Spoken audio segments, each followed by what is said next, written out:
Leather is one of the earliest crafts, accompanying humans since the origin of the species.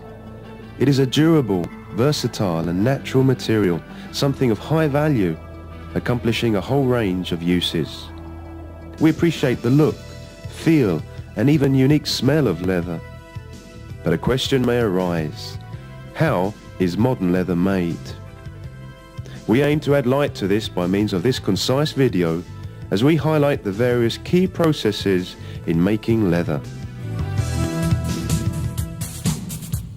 The hides from large animals and skins from small animals come from many parts of the world and are a byproduct of the meat industry.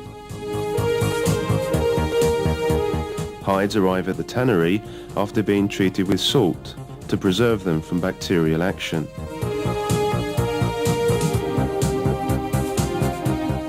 The first process performed is to shake out the salt, avoiding pollution of the water system.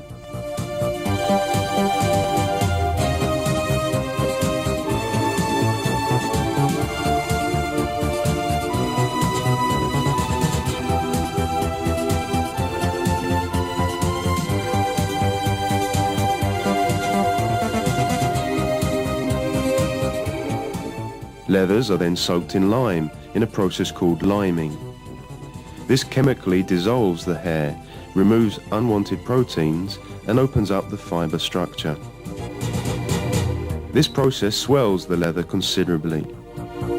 Remembering that this material comes from an animal, it still has fleshy parts to it. Therefore, the next process is fleshing. The fleshing machine has many cutting blades and a revolving cylinder that cuts away unwanted fleshy matter and regularizes leather thickness.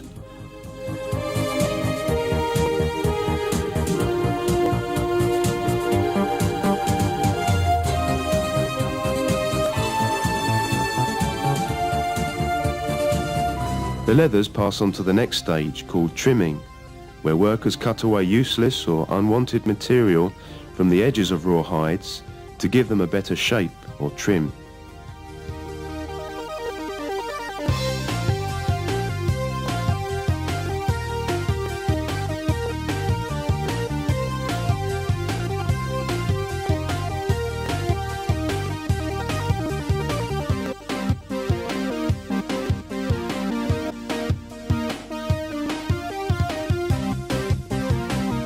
A very important operation then takes place called splitting. As the leather is still of a thick dimension, this is the operation of cutting a hide or skin horizontally into two layers.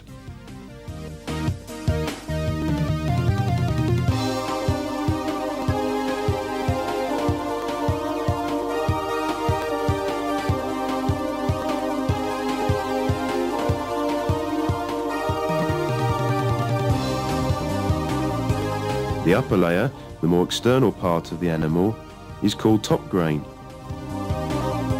and the lower layer is called split.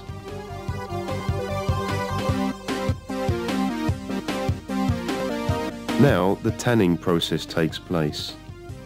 In this case, the hides are placed inside a wooden rotating drum specially designed for tanning. Tanning agents convert the raw fibers of the hide into a durable product, preserving it, improving its abrasion resistance and heat and flex resistance, able to endure repeated cycles of wetting and drying.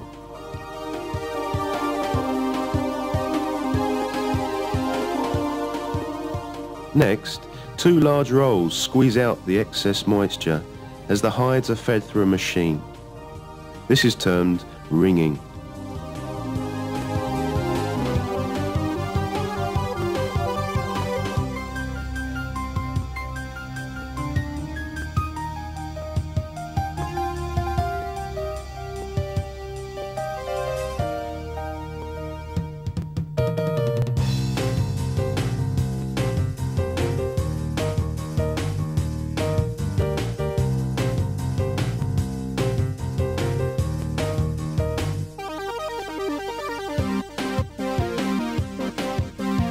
The leathers are called wet blue and may now be selected or graded as desired according to the destination of use.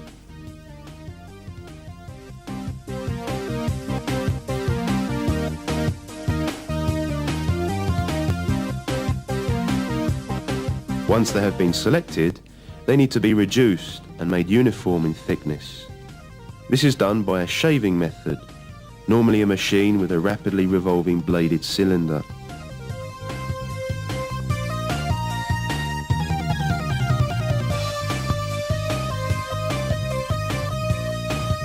The leathers are then retanned and dyed through, literally a further tanning treatment to modify leather's properties.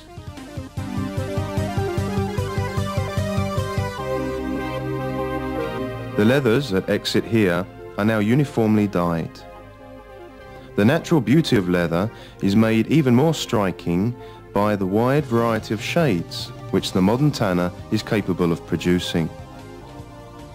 The last of the wet operations is the fat liquoring, to grant leather permanent softness, elasticity and flexing resistance.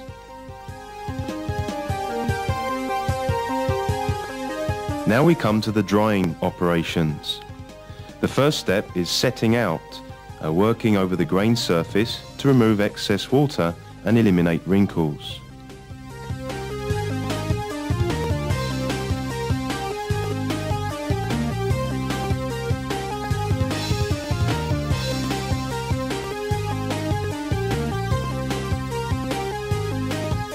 Leather drying can be continued by various methods. One of these is vacuum drying, where leathers are put on a large, hot, flat plate, and another plate presses down and sucks the water out of the leather by creating a vacuum.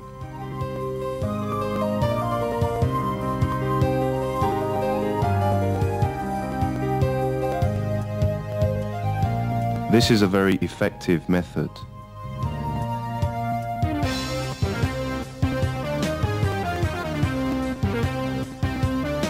Or there is toggling.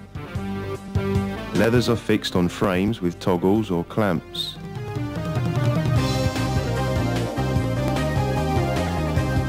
The leathers then go through a dryer.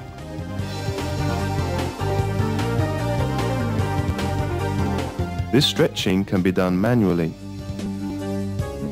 Here is a machine that does it automatically.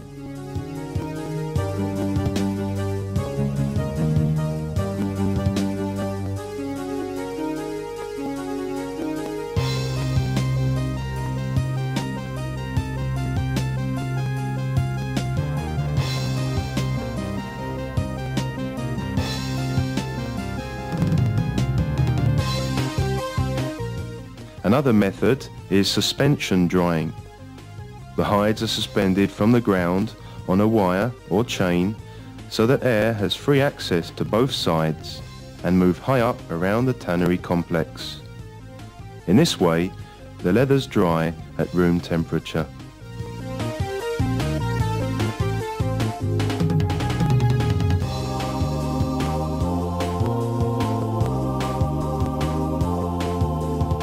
Leather is staked to make it open and softer.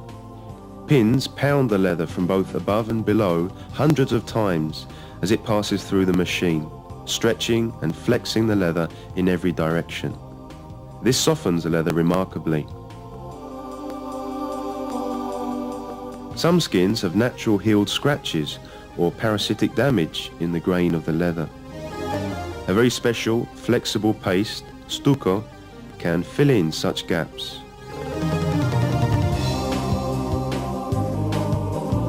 A light buffing or sanding leaves a clean, smooth surface ready for the subsequent finishing operation.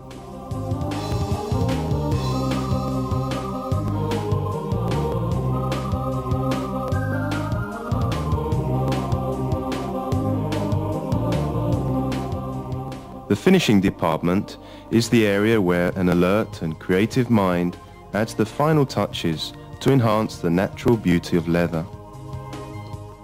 One method of applying the finish is the rotary spray. Several spray guns are mounted on a unit which continuously revolves over the leather. Unique patterns and two-tone effects can be obtained.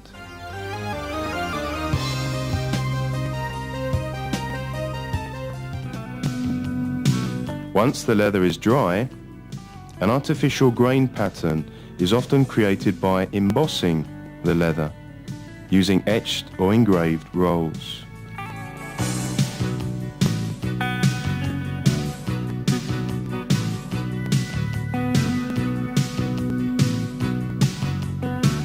Grain pattern and softness can be further enhanced by dry milling the leather.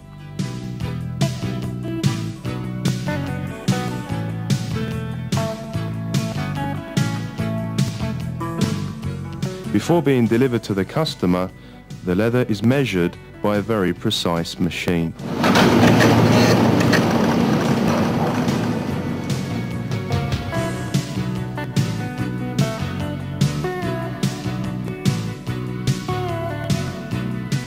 Die-cast is a completely different system of finishing or enhancing leather, usually with split or heavily buffed leather, maintaining the same thickness and softness. The technique consists of creating the finishing film on a continual support of release paper.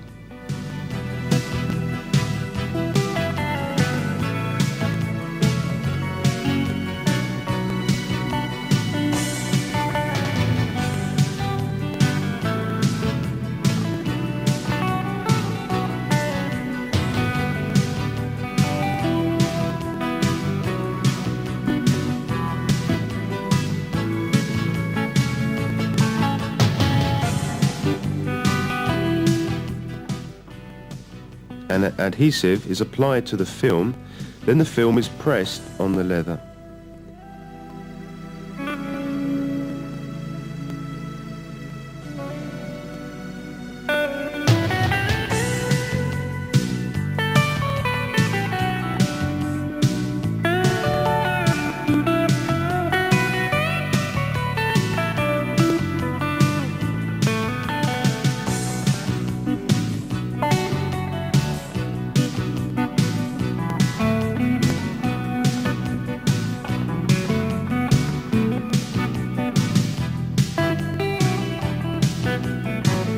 The finished leather is then removed from the release paper, displaying a perfectly uniform surface.